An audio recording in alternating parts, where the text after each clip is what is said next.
A Christmas bonus during the hard days of the Depression, given not in cash but in artistry, became a family heirloom of remarkable worth. The guest recalls how her grandfather, a salesman in Tiffany's stained glass division during the 1930s, received the gift in place of money. My grandfather worked for Tiffany's back in the 30s, and one Christmas, it was a Christmas bonus that he received. And what did your grandfather do at Tiffany's? He was a salesman for the stained glass. That's what he sold for churches and sacred items and things like that. What was presented was no ordinary keepsake, but a complete Tiffany Studios desk set, crafted in the elusive Spanish pattern. And what's interesting is when your grandfather was given it, there was a list here of the pieces and the values at the time, which is in 1935. In addition, there's this wonderful card from Joseph Briggs, who was the manager of Tiffany Studios at the time. This is the very tail end of Tiffany Studios. The year was 1935, the final chapter of Tiffany Studios, when bankruptcy loomed and employees were often rewarded with objects instead of wages. Among 15 different patterns Tiffany created, the Spanish design stands apart, rich with Renaissance-inspired figures, griffins, and intricate ornamentation. This set is unusually intact, including blotter ends, memo pads, and a perpetual calendar, a rocker blotter, a pen tray, a letter rack, a letter opener, magnifying glass, inkwell, and most rare of all, the matching bookends. Complete sets like this are prized precisely because individual pieces so often became separated over time. Though Tiffany is remembered chiefly for its luminous Art Nouveau lamps and glass, these desk sets reveal a broader range of taste and style. Bronze, finely worked and richly detailed, ties the set together with both utility and elegance. And it has what they call the Spanish pattern, so you have these figures from, look like Spanish history, sort of Renaissance-looking grotesque griffins. Most people think of Tiffany in the Art Nouveau style, but he has a range of styles, and these were commercially made things to cover a whole range of different tastes. The condition remains exceptional, preserving the dignity and craftsmanship of Tiffany Studios at their twilight. What began as a company's frugal holiday gesture has endured as a collector's dream of rare completeness. Today, in a fine shop, this Spanish pattern Tiffany desk set would command a value of. In a good shop, this set complete would sell for about $15,000. Wow, that's great.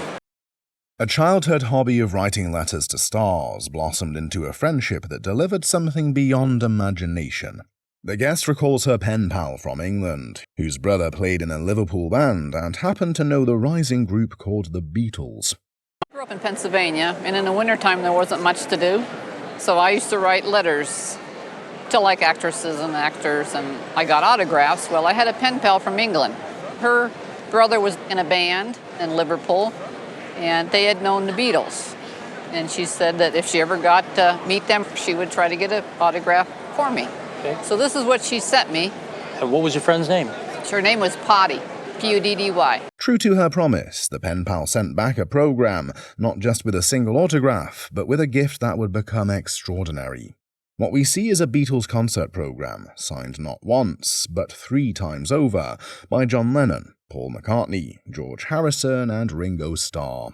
In the world of memorabilia, Beatles signatures are among the most forged, with nearly all examples falling under suspicion. And if you would just grab the back part of that, and I'm going to hold this, you have signatures again here, Ringo, and here too, Putty, George Harrison. You have John Lennon, and you have Paul McCartney.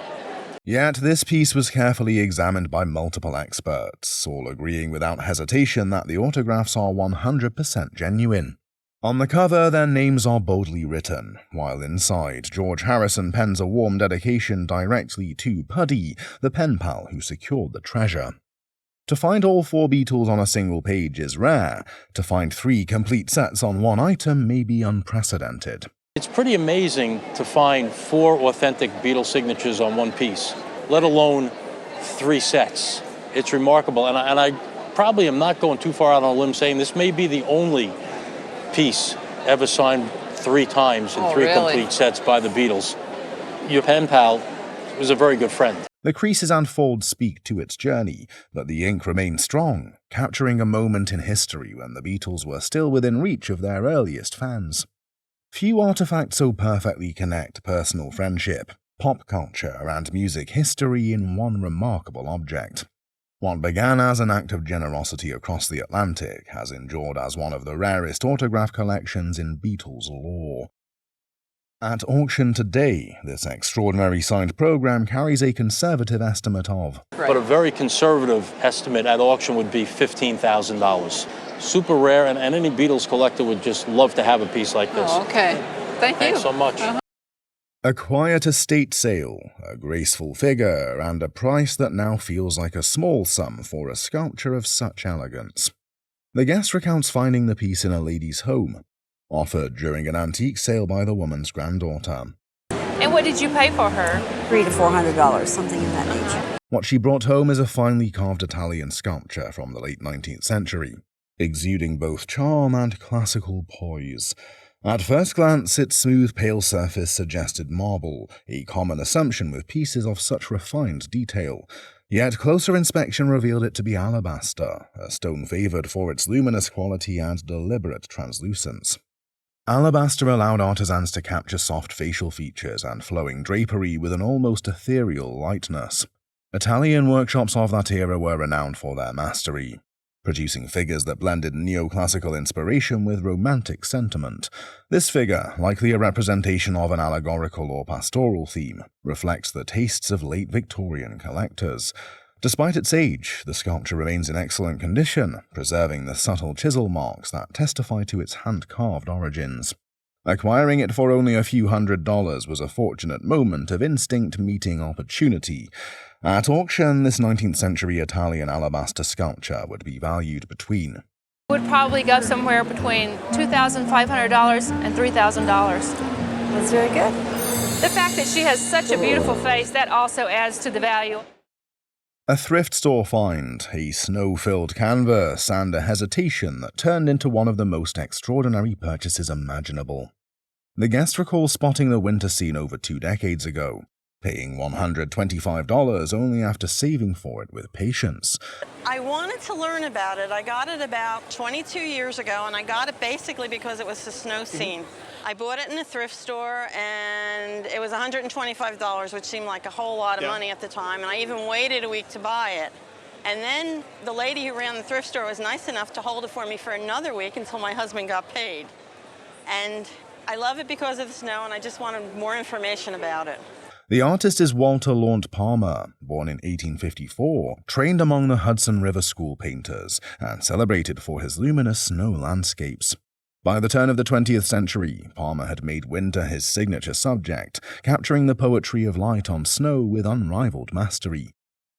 This painting, likely from around 1900, glows with the subtle pinks and lavenders he could draw out of a seemingly white canvas. Thick impasto brushstrokes, delicate rays of sunlight piercing the trees, and a hush of atmosphere define his signature hand.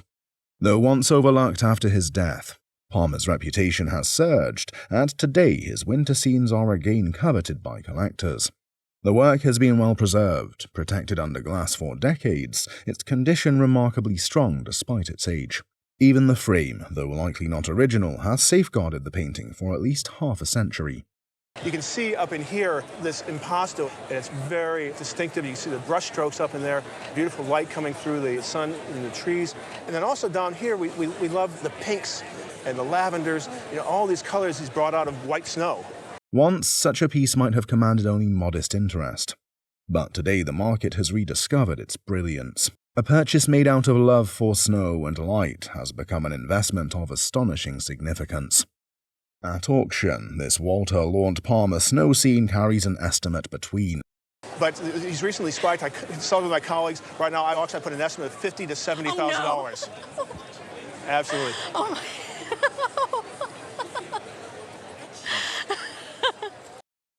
A father's gift, a mysterious relic, and an inscription that speaks across centuries. The guest believed it to be a drinking gourd, carried more for curiosity than certainty, and loved most of all for the radiant sun engraved upon it. Gift to me from my father. Do you know what it is? It's a drinking gourd, I'm pretty sure. And I know that that little clip there is, I think, to hang it on your belt. That's about all I know. I just really love the sun. What it truly is, however, is a rare drinking horn, an object seldom seen even by seasoned experts. The date carved into its side, 1766, anchors it firmly in the colonial era, when such horns were both practical tools and personal statements. The phrase "drink ye thirst away" adds a touch of humour and humanity, a reminder that even in the 18th century, people found joy in simple rituals. The sun face, with its open mouth and delicate nostrils, radiates a personality all its own, a symbol cherished by the guest and admired by appraisers alike. And I think our favorite thing is the same thing here, right? Yeah.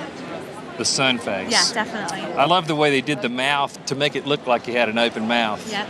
With little nostrils in there. Yep. We're all in agreement that this is a great thing. This piece may once have hung from a belt inside a rifle and powder horn, carried through daily life on the American frontier. Its survival in such remarkable condition offers a glimpse of craftsmanship and custom more than 250 years old. Few objects so seamlessly blend utility, artistry, and whimsy, making it both a conversation piece and a collector's prize. What began as a family gift has revealed itself as a tangible link to the 18th century. Today, this 1766 drinking horn holds an auction estimate between Probably worth $3,000 to $5,000.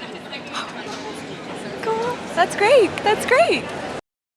3 watches, 3 stories, one tied to a legend, one rescued from a bag of scraps, and one carrying the legacy of a father's life.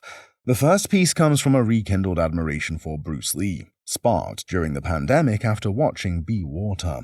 I was at home during the pandemic and I watched the Bruce Lee documentary, Be Water. It was very inspiring, and so it kind of renewed my interest in Bruce Lee. I was always a fan. Let me name drop as much as I can here. I know famous people.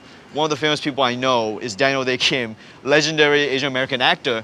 He tells me he's got a watch guy who specializes in vintage Seikos, specifically the Bruce Lee stuff. So he goes, hey, that's actually a watch that Bruce Lee supposedly wore. Immediately I was like, I gotta have this watch. It is a Seiko Bruce Lee model, distinguished by its Hong Kong dial that displays the day in Chinese rather than English. Though not identical to the martial artist's own, it is the closest a collector can get, and it was purchased for $1,400. To make it the Bruce Lee model. Well, we're pretty sure that on his, instead of showing the day of the week in English, it's in Chinese. So it's the Hong Kong dial. Right. That's the one everybody agrees that he had. Today, with its cult following and pop culture connection, this Seiko carries a value of about $1,500 in today's market. Sure, anything positive, I'll take it. The second watch emerged from what the guest fondly calls a bag of garbage Omegas inherited from his father. From that pile, only one survived, a 70s Omega Seamaster with a distinctive dial and gold-filled case showing gentle wear. But there's some wear. I can see the plating wearing off on top, so that tells us it's gold-filled, not gold. Okay, that's bad, okay. After restoration, its movement dates it to around 1971 or 72, and its retail value stands at $500 today. That's huge! The third and most personal timepiece is his father's Rolex, remembered from childhood as impossibly large in a boy's hands. My dad had a very interesting career in that he came from very humble origins in Malaysia, and he became a corporate executive. And when he retired, he opened a farm. He retired to do hard labor, and he was never happy in his life. Because he opened a farm, he stopped wearing the watch. I remember asking him, hey, whatever happened to that Rolex? And he's like, oh yeah, it's just in the back. So he gave it to me and he told me he bought it in Hong Kong. Purchased in Hong Kong in 1984, it reflects Rolex's move toward lifestyle watches in gold rather than purely steel designs. Once overlooked, these gold models are now surging in demand, and this example would command around Today, $5,000. Whoa, that's huge. How much will my dad have spent on this? He dropped the grand on it for sure. That's crazy. Thanks, Kevin. Thanks for sharing my dad's memories. A family cruise to Alaska, an aunt's passion for art, and a painting that came back home through both sentiment and determination. The guest recalls how her aunt purchased the work in 1929. treasuring it until her passing, when it briefly slipped into auction before being bought back for $3,200. Aunt had purchased it in 1929 when she was on a cruise to Alaska with her brother, my Uncle Harold. And she loved this painting, loved it, and so did I. I was an executrix on my great-aunt's estate in California, and in her will, she wanted things to go to the schools and to relatives and so forth. I then put everything I could into certain galleries to sell, and I went over at the auction and I bought it back. Presented here is the Northern Lights by Sidney Laurence, a painter celebrated as one of Alaska's greatest interpreters of its rugged beauty. Laurence, born in Brooklyn in 1865, trained at the National Academy of Design, and later studied with the St. Ives Group in Cornwall, England.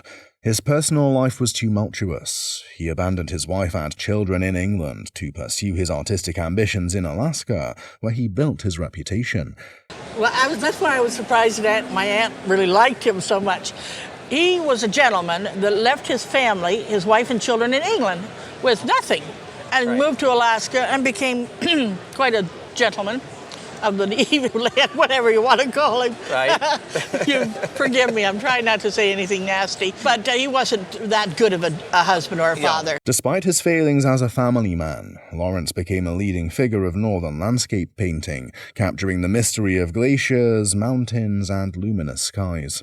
This particular work still bears his original studio label, dated 1929, adding to its authenticity and provenance. Paintings of Alaska from this period are scarce, with very few artists daring to live and paint in such remote conditions. The composition embodies Laurence's hallmark style, blending realism with a romantic vision of the North. Its condition remains excellent, retaining the vivid hues that mirror the aurora borealis he so often admired. In today's art market, where interest in Alaskan landscapes has grown tremendously, this piece commands great respect. At retail, Sidney Laurence's The Northern Lights would be valued between. In a gallery today, I would probably price it about $20,000 to $30,000. Did you say 20 to 30,000? I said 20 to 30,000. Then I made a very good investment, didn't I? You did. A gift passed quietly through generations, a mother's secret treasure, and a brooch that reveals far more than its modest silence suggested. The guest recalls how her husband's mother left it to her with little explanation, a jewel whose story seemed almost lost to time.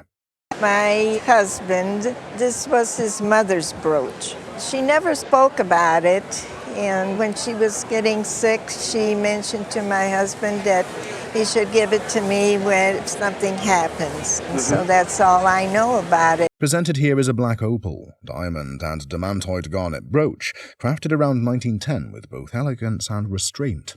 The reason these are called black opals is because they have a very dark contrasting background. And if we looked at the back of the piece, we would see that the background material is a very dark gray color, whereas in the front, you get this large array of multicolors. At its heart rests a remarkable black opal, its dark grey matrix setting off flashes of yellow, orange, green, blue, and most prized of all, red. This fiery play of colour is what makes connoisseurs revere such stones, and this example is considered truly exceptional. This stone is exceptional because it has all the combinations of color. It has yellow, it has orange, it has green, it has blue, but most importantly, it has red. And red is the one color that really makes this whole stone not only pop color-wise, but in terms of what a connoisseur of opals would look at and judge is that this is really an exceptional. Framing the opal are vibrant green demantoid garnets, a rare variety of garnet once coveted by jewelers for their brilliance and rarity.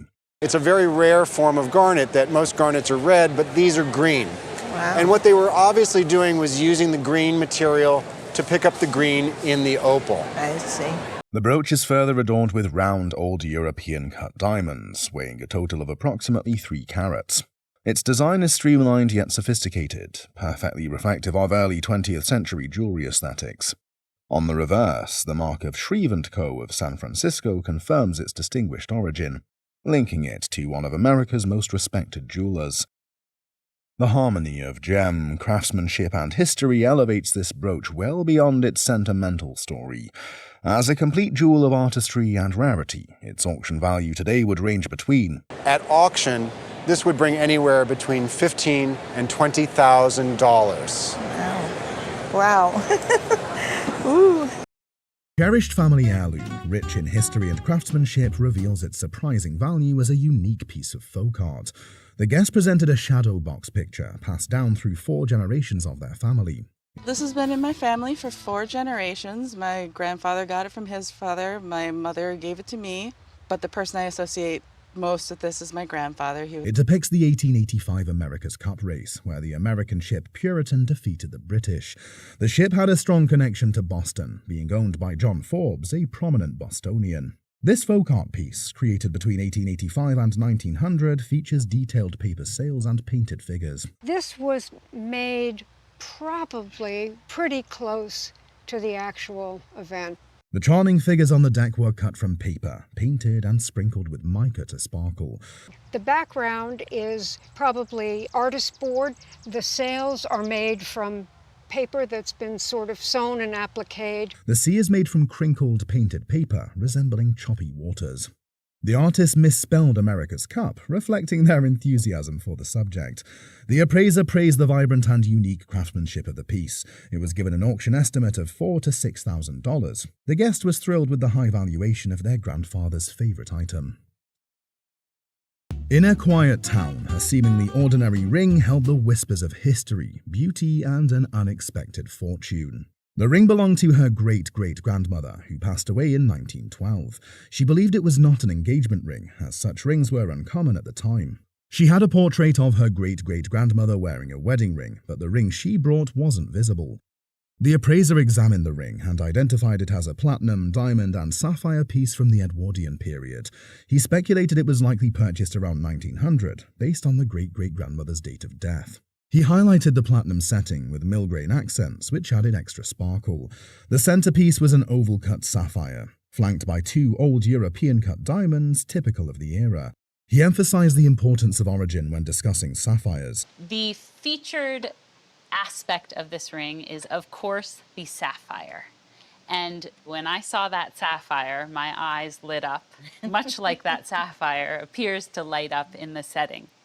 Most sapphires from that period came from the Burmese region or Kashmir in northern India. Kashmir sapphires are renowned for their beauty, color, and quality. He recounted how a landslide in Kashmir in 1880 revealed sapphire deposits. He pointed out that determining a sapphire's origin requires testing at a gem lab, but there wasn't one in Shelburne, Vermont. Cashmere sapphires are considered to be the most beautiful, perfect, standard sapphire that you could have in a piece of jewelry. Despite that, he expressed strong belief that the sapphire was indeed from Kashmir. He clarified that if it were a Burmese sapphire, it would still be beautiful but less rare and valuable. So every cashmere sapphire that we see today came out of the ground in the Kashmir region of India in that 5-year period. So they are very rare. The estimated auction value of the ring was between $50,000 and $60,000 if it were Burmese. If it is just a Burmese sapphire, I would say that the value for this at auction today would be somewhere between $40,000 to $60,000. If the sapphire were confirmed to be from Kashmir, the estimated value could range from $100,000 to $150,000.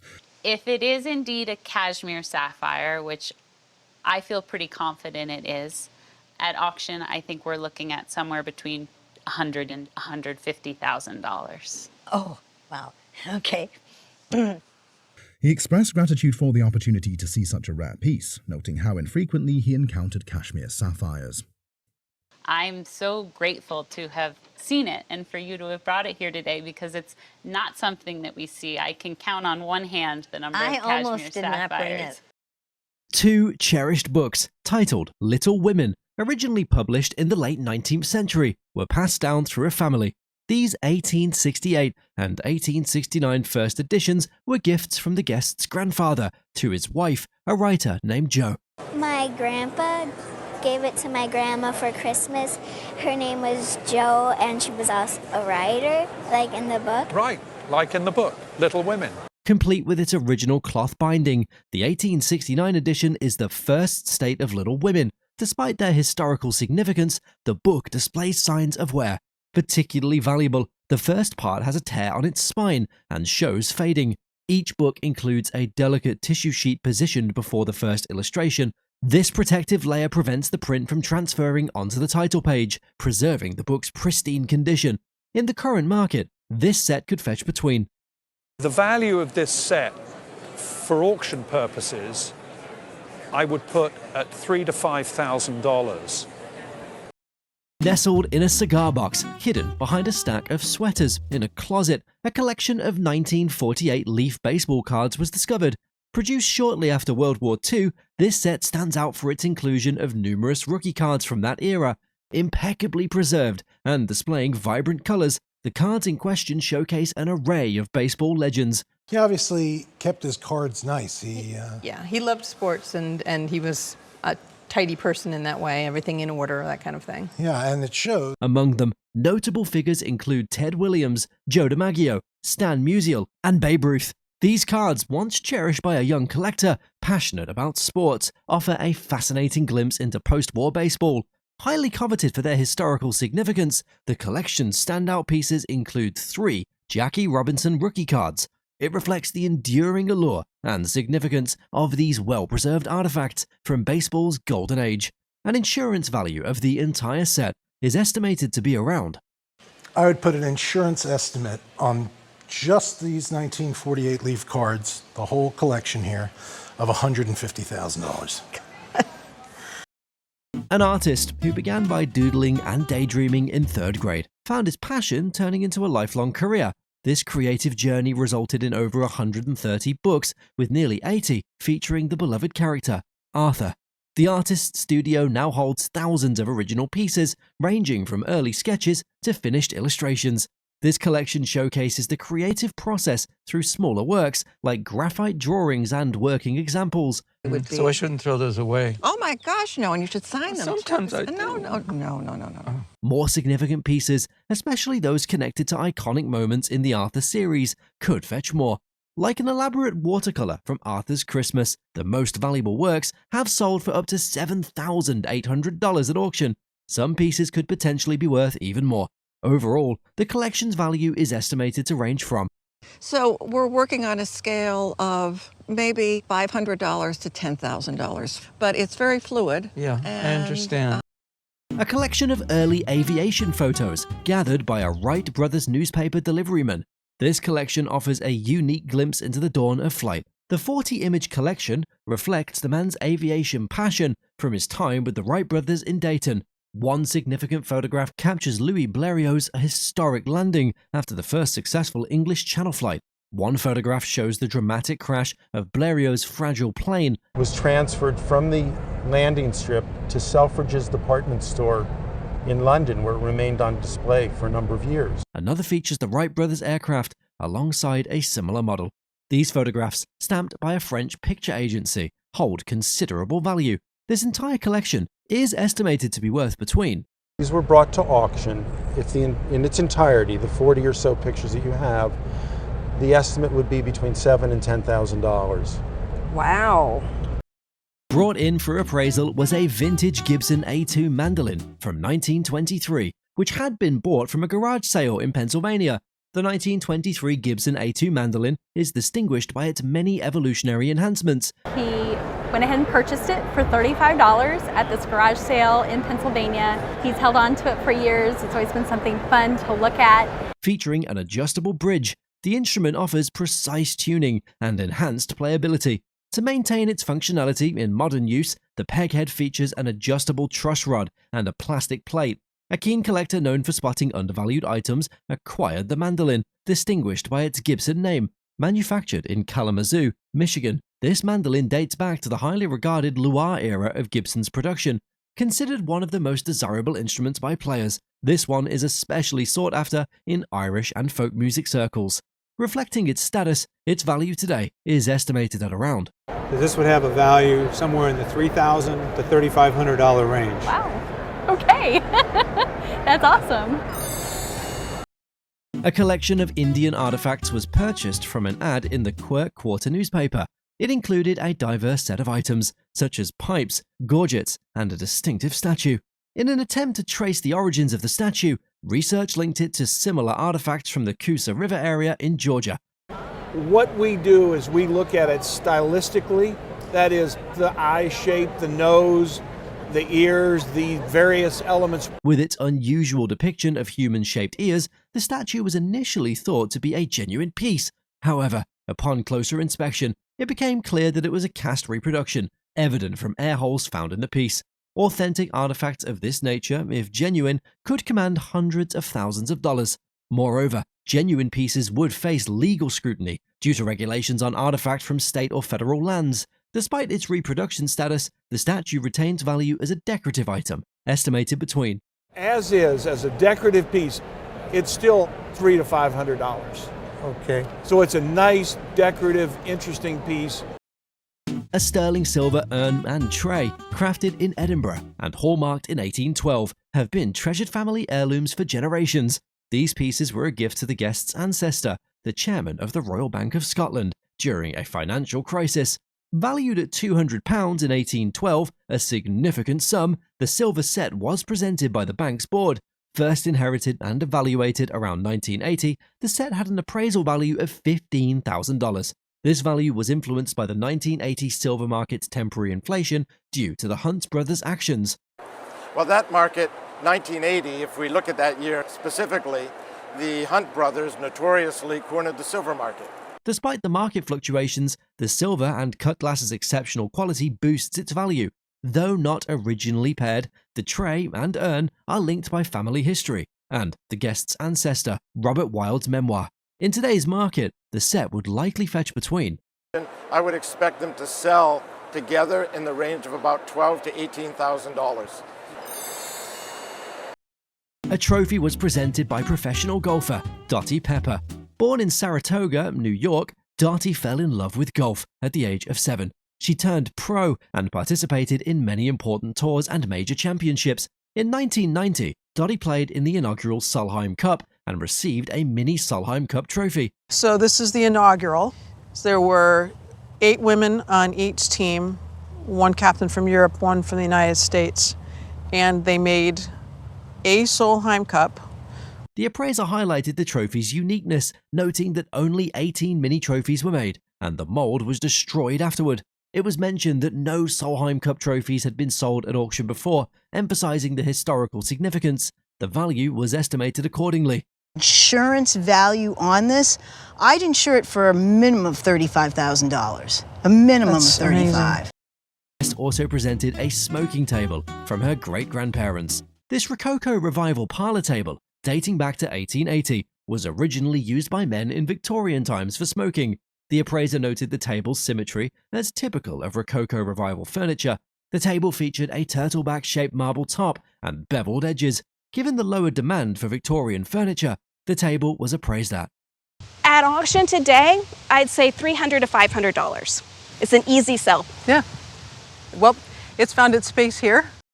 The guest brought in a weather vane and a clock that had been in the family for years. These items were originally given to his grandparents as a retirement gift.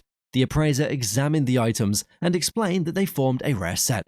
Both pieces were made by the Caldwell Company and were likely produced around 1880 to 1890. The clock and barometer were cast in heavy metal, each weighing approximately 5 to 7 pounds. The appraiser noted the high quality of the items, highlighting their different dials. The barometer had a brass dial with a silver wash and black hands, while the clock featured an enamel dial. It was recommended to polish and clean this set to increase its value.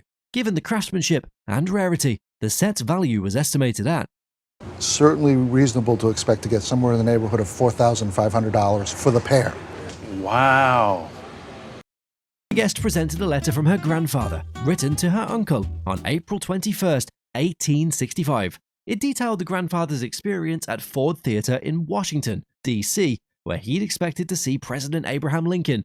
The appraiser emphasized the significance of the date, as it was just 1 week after Lincoln's assassination on April 14th, 1865. The letter's written on April 21st, 1865, and your grandfather is at the theater on the Friday before, which was April 14th. They were moved by the letter's first-hand account of the assassination and John Wilkes Booth's actions after the shooting. The letter also captured Booth's dramatic declaration, "The South's avenged," as he crossed the stage. The exceptional writing and detail enhanced the letter's historical value.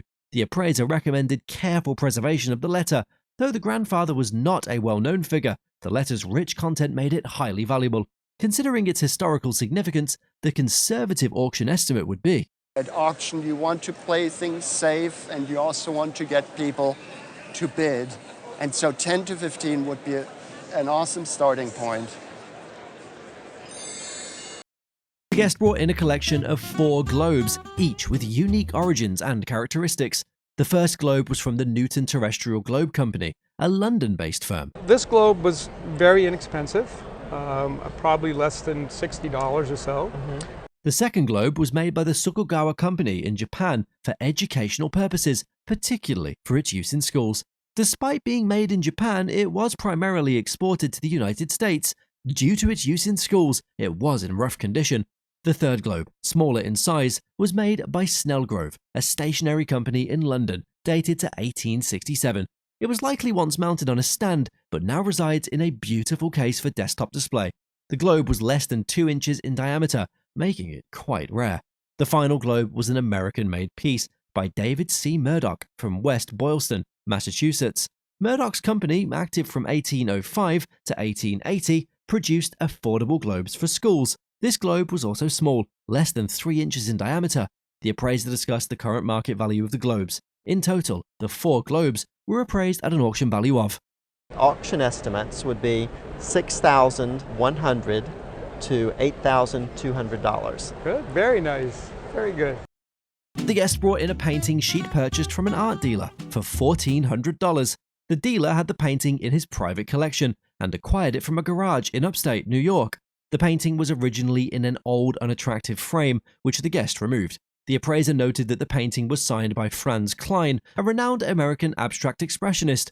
The strong black lines outlining the decanter or glass were characteristic of Kline's style. The appraiser mentioned that the artist's work became more abstract later in his career. This particular piece, likely from the 1930s or 1940s, represents Kline's early work, before he gained fame in the late 1940s. The appraiser stressed the importance of obtaining further expert opinion to confirm its authenticity. If verified, the current market value would be. At auction, as attributed to Franz Kline, I would put in at $5,000 to $7,000 as a conservative estimate. If we got some stronger expertise as a work by Franz Kline, and it could bring $15,000 to $20,000 or more. This watch, given to the great-grandfather in 1914, was passed down through the family. Manufactured by Patek Philippe of Geneva, this watch comes with a photocopy of the original warranty. Discover its dual-timing split chronograph. Has the hour and minute hand and the second hand. It also has a split chronograph. The back shows the day, month, moon phase, and the leap year adjusting perpetual calendar. Encased in gold, the watch features a classic design with Roman numerals. The hands are elegantly crafted with a delicate balance between form and function. The inner lid features Patek Philippe & Co., Geneva, and awards from Paris 1889 and 1900. With its prestigious Parisian accolades, the appraiser valued the item. This watch at auction, I suspect, would bring close to $250,000. No. Yes. $250,000? This is one incredible watch. It was in the house that his parents had purchased on the Cape at the very end of World War II. This artifact showcases British infantry gear from the American Revolution. The box features a medal insignia with 43, indicating ownership by a British 43rd Light Infantry. The regiment infantry inscription confirms its regiment affiliation. Musket's original maintenance tool. And it's not 43rd New York, and it's not 43rd Massachusetts. It's the 43rd Light Infantry of the British soldiers from the Revolutionary War. The box's designed feature components for quick cartridge access in combat. This worn leather cartridge box reveals the struggles of British soldiers in key American conflict. Its history spoke volumes, and the appraiser valued the item. This one, on today's market, would retail for between $20,000 and $25,000. My Lord. That's amazing. These paintings originally belonged to the guest's mother, who purchased them directly from Forrest Moses in 1967 and even managed to capture a photograph of him. Forrest Moses was an American abstract landscape painter, renowned for his graceful visual interpretations of landscapes. The first painting depicts a beautiful, detailed snowy scene. Moses' snowy scenes possess a particular charm, and while his summer landscapes are also captivating, his winter paintings have a uniquely magical quality. Titled After School, the painting depicts children and an American flag displayed at the school. The larger painting, identified as Short-Staffed, features a steam engine train with a village scene in the background. Both the paintings had a shiny finish to them, and we could see that in Moses' work. The buildings were consistently placed in the forefront. Both paintings also had Forrest Moses' signature on it. There was a label accompanying Moses' picture that displayed the title of the painting and the date it was created. The painting showed signs of discoloration. However, given the popularity of Moses' work, the appraiser estimated these drawings at, if we were to have this in the gallery in New York, we probably would ask $5,000 for this one. The guest brought in a collection of his father's memorabilia from World War II, specifically items related to his service as a PT boat captain. The squadron to which the guest's father belonged was the 1st Motor Torpedo Boat Squadron sent to the Mediterranean, a unit with a prolific combat history in the Mediterranean, Africa, Sicily, and Italy. One photograph showed the guest's father's PT boat displaying at least one victory flag. Another item was a plaque from Squadron 15, which was originally taken from the boat itself, making it highly valuable to collectors. The guest also brought a painting that depicted the boat in a unique camouflage pattern, known as dazzle camo. It was designed to confuse enemy observers about the boat's direction, about which way the boat was actually going. The collection also included a plaque detailing the father's service in the Mediterranean, but the centerpiece was a model 1941 Army jacket with a distinctive RON 15 squadron insignia. It was unusual and likely had a connection to the guest's father's fraternity, where a dragon symbol was used. The jacket, with its unique squadron insignia and a painted vignette of PT boats in action on the back, was valued at around. To a collector at retail, this would be in the neighborhood of a $3,000 coat. I didn't know it. Including the photographs, plaques, and other items, the entire collection was estimated to be worth between. It isn't very long before you're in the neighborhood of a $7,000 to $8,000 group. Well, I'm glad we kept it together. This special episode features Paul Asiksik discussing notable items on display at the Alaska Native Heritage Center. I work here at the Alaska Native Heritage Center. I'm one of the managers, and I'm going to be going through some items that we have here on display. Paul begins by showing us a pair of traditional snow goggles. This protects hunters' eyes from the harsh reflection of sunlight off the snow, preventing snow blindness. I could get something called snow blindness, so basically this does the squinting for you. It prevents you from getting a migraine headache. The next exhibit item is the traditional Inupiaq battle armor. Comes from the Kotzebue region in the Bering Straits, and so this is actually 12 pieces of caribou antler. Inupiaq warriors wore this armor beneath their jackets as a protective measure when hunting. You would have it tied around your waist, and then the upper part, you could have shoulder straps up there that would help you to keep it in place. Lastly, Paul showcases a king salmon boot made from sheefish hide. Here is a king salmon boot, and it's also made out of sheefish, and we also have the sinew or the tendons. These boots are quite small, indicating they were made for a young child. Typically, boots like this are worn in the summer, while a different type is worn in the winter. That would allow you to adapt to a colder climate, but in the summertime, this would probably be common back in the old days. For this special episode, we're joined by Aaron Leggett, who helps us understand the term Eskimo. My name is Aaron Leggett. I'm currently the president of the Native Village of Eklutna. The Native Village of Eklutna is the only federally and now state-recognized tribe. Historically, the term Eskimo described the people living in the Arctic coastal areas of Alaska, Canada, and Greenland. The St. Lawrence Island or Siberian Yupik, the Inupiaq, and the Inuit of Canada, Labrador, and Greenland. So it's a very large geographic term. This term is geographically broad and doesn't accurately represent a specific Alaska Native culture. It has become somewhat derogatory over the last 40 to 50 years. Two theories exist about the name's translation, both derived from the French through Cree, with one suggesting eaters of raw meat and the other referencing snowshoe webbing. The Cree language, and it's either eaters of raw meat or having to do with the webbing of snowshoes. Robert Flaherty's work laid the groundwork for many stereotypes about life in the North.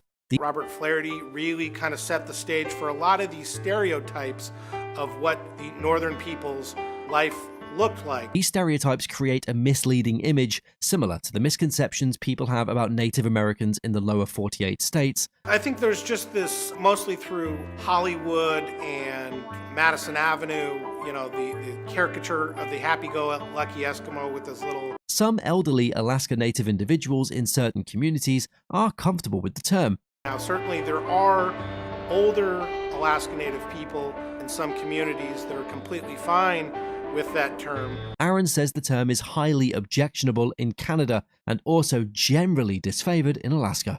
We're moving away from these really broad geographic terms that were applied onto the people. They weren't actually words that were used by the people themselves in their own languages.